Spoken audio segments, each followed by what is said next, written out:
The town is a Gomorrah, the scourge of the Pacific, and should be struck down by the ravages of disease for its depravity. Hellhole of the South Pacific. Not exactly the best TripAdvisor write-up on New Zealand, 1830.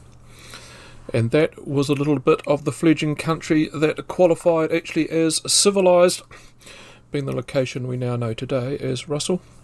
A township 200 years ago that was barely functional, under-resourced, near bottom of the funding of the British outpost, to the point this lackadaisical attitude led the French to conclude the South Island was up for grabs. The large and better resourced private English consortiums backing settlers thought they could do a better job running their own breakaway patches. Venture outside the northern enclave 50-odd kilometres and you were in Indian country. You would run into rifle-toting intertribal skirmishing, iwi versus iwi, Maori shooting Maori, stumbling into the wrong territory any time between 1810 and 1840. The lucky ones, they got enslaved, brown or white. New Zealand's economy was dependent on itinerant whalers and traders who would pour off whaling ships in their hundreds and get pissed and make the movie, Once for Warriors, look G-rated. The population demographics in 1830 were roughly 80,000 total. No one knows exactly. It's hard to break down racially, since Maori didn't consider themselves to be a unified race, rather separate tribes or iwis. Educated guess, 10,000 of those, of the 80, were Europeans. Then take away the just passing through, whiling away their time in boozers and brothels. You could, or maybe, looking at just 7,000 permanent European settlers in New Zealand in, say, 1830. The place was incompatible with New Zealand today, little more than a vassal state of New South Wales till 1841. The South and Stewart Islands only really became integrated in 1840. That was only via the international rights of discovery and dereliction. The government didn't have the income to throw any further than the middle of the North Island up. Nelson went within a whisker of declaring itself independent. Even top-line government officials took advantage of no one is looking over your shoulder. As I outlined in a previous YouTube video, link in description, George Cooper, the first head of New Zealand Customs, misappropriated funds, which he lost in a failed property venture. Even the glue which bound the fledgling country, the missionaries, who went on a South Pacific island-hopping cruise, had their work cut out for them, civilising the locals, as much as the natives. It was said in 1830, New Zealand had more madams than missionaries. Within Maori culture, the same social norms, the boundary as regards sexual mores that confined sex within marriage, that simply didn't apply. Meaning, free from many societal rules that governed life back home, these emissaries from the mainstream Protestant religions weren't exempt engaging in excesses. Blotted copybooks were aplenty, whilst conversely, many were pious in the extreme. The fire and brimstone category, that didn't fit in at all well with the reality of life on the ground.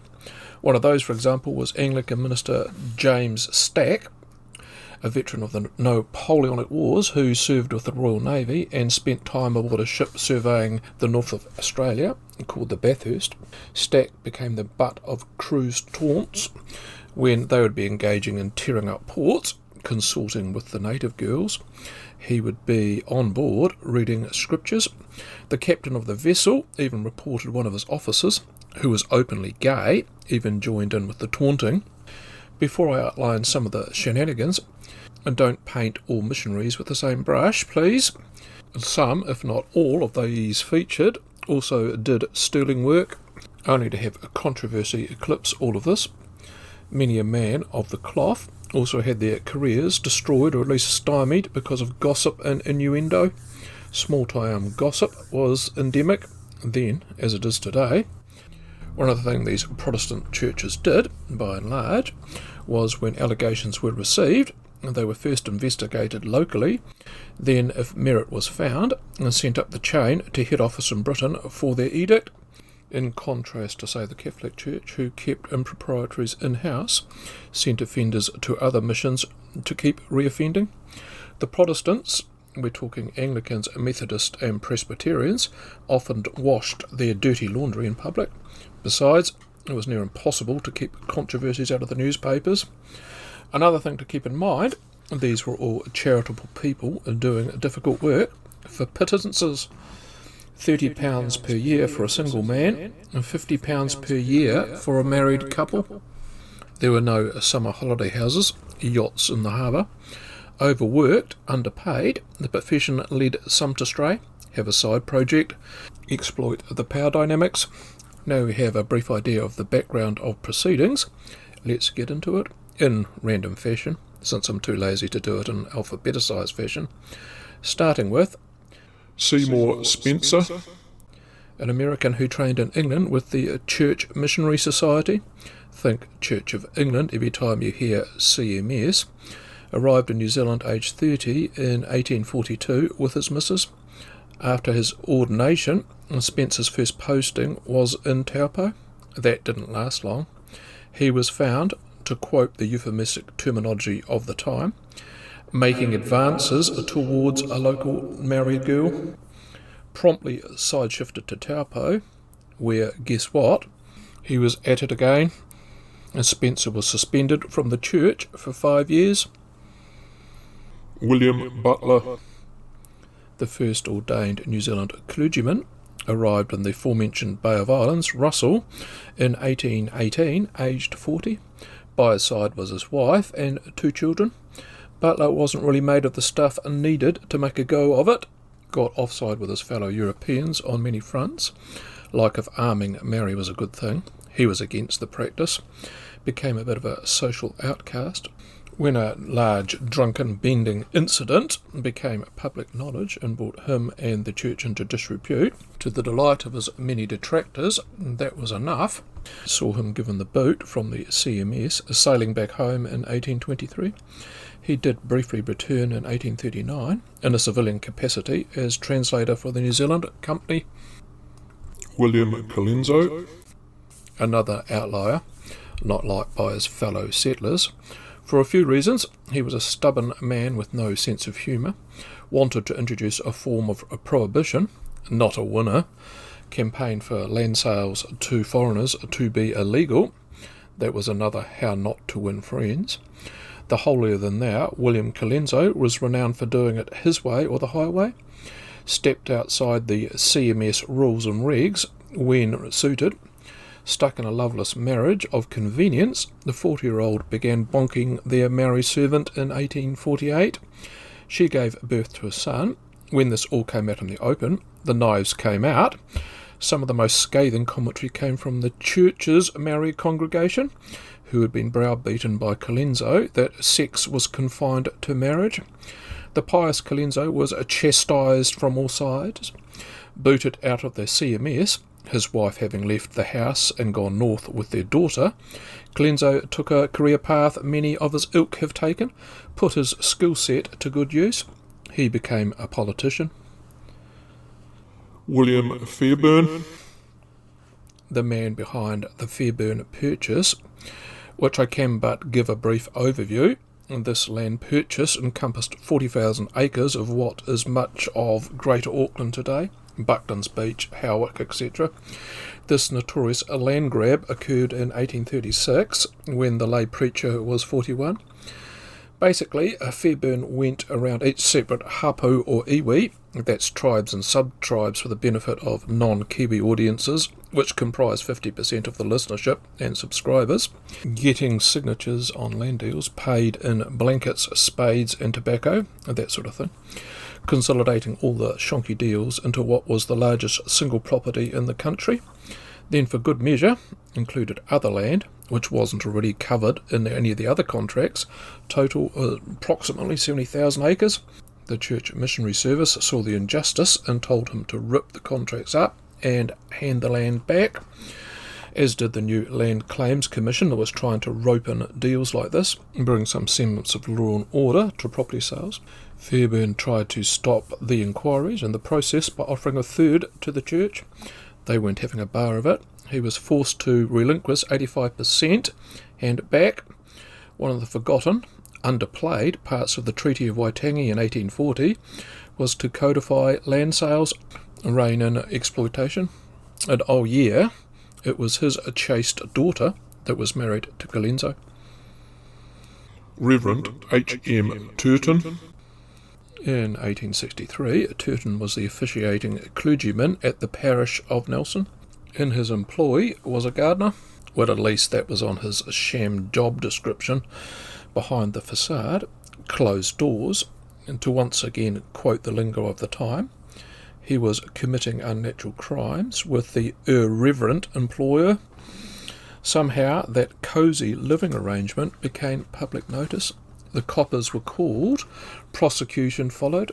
Now facing a public outrage, an inevitable day in court, Turton tried to flee to Australia, got collared on the vessel leaving Port Chalmers, Dunedin, on the day it was about to leave.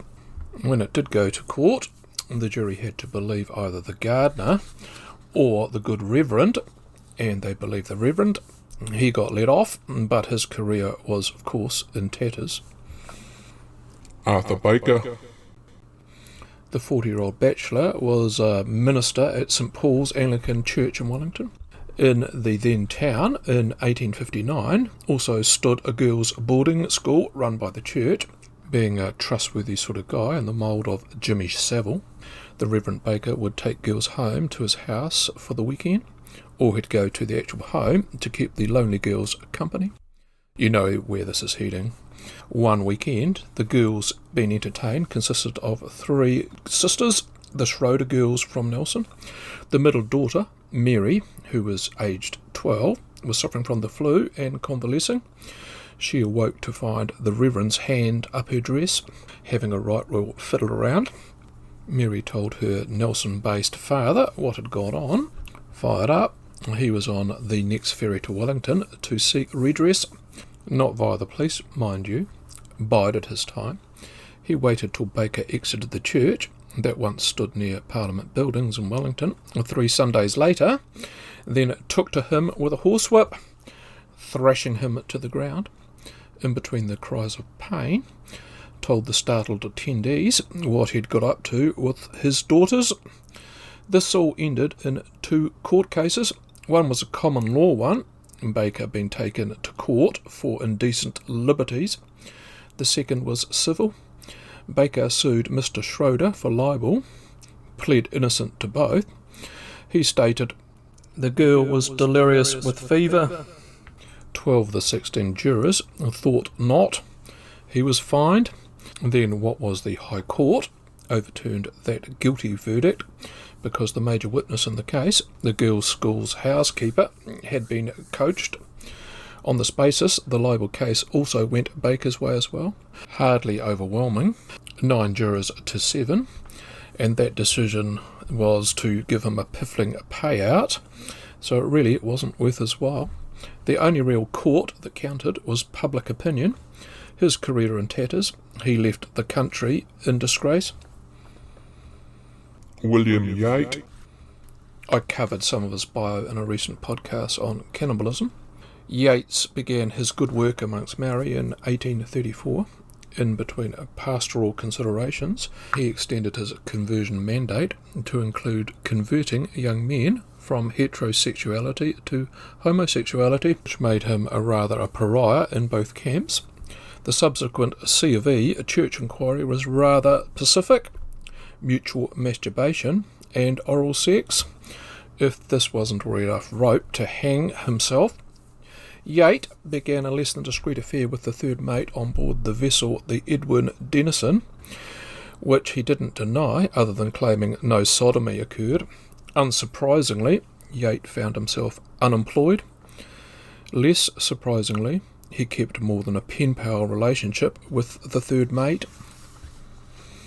Lucky last, William White was the de facto leader of the township of Hokianga at one point in the mid-1830s.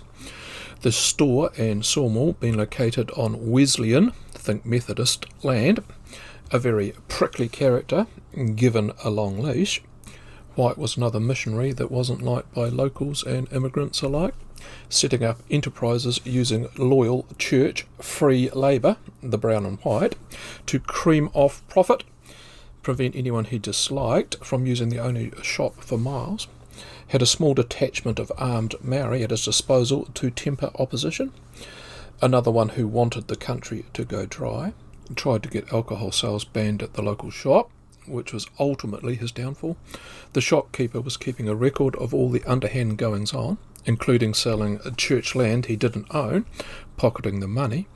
To the joy of the locals, when his under-the-table dealings came to light, the store owner's letter reached the HQ. He was summoned back home, where White also faced charges, quote, unbecoming of a churchman, wanting of integrity, and taking improper liberties. One guess what they were all about. He was promptly booted out of the Wesleyan Church, although he did return to New Zealand as an employee of the New Zealand Company. He continued to piss off people his entire life, inventing frivolous stories to tarnish the names of fellow missionaries, whilst preaching himself incommunicado. Even got done for assault, aged 66. Some contend White was mentally ill. Summary. As with the recent episode on Maori cannibalism, I wasn't short of material here. I could have rabbited on for hours. There was also Thomas Kendall immersed himself in village life in 1820, enabling him to become the first person to write and publish a book in Maori, and part of that immersion included rooting the chief's daughter. He was side-shifted to Chile, where he succumbed to the evils of the flesh, declared himself an atheist. Another was Reverend Charles Baker. He had 13 children. That was just with his second wife. Indeed, there are oodles of men of the cloth rooting and boozing in the early days of NZ, which I'm at pains to re-emphasise, bore no resemblance to the country today, was an environment that meant many missionaries opted for Africa first because it was closer and safer. Perhaps I can tempt you, before you leave, if you're watching this on YouTube, to have a look at that previous one that I outlined at the beginning, the corrupt first comptroller of New Zealand Customs Department, George Cooper. Link in front of you if you're watching this on YouTube, or in the description if you're listening just as a podcast. I hope you enjoyed this little number, and you keep your powder dry and pay cash for illicit activities. Bye for now.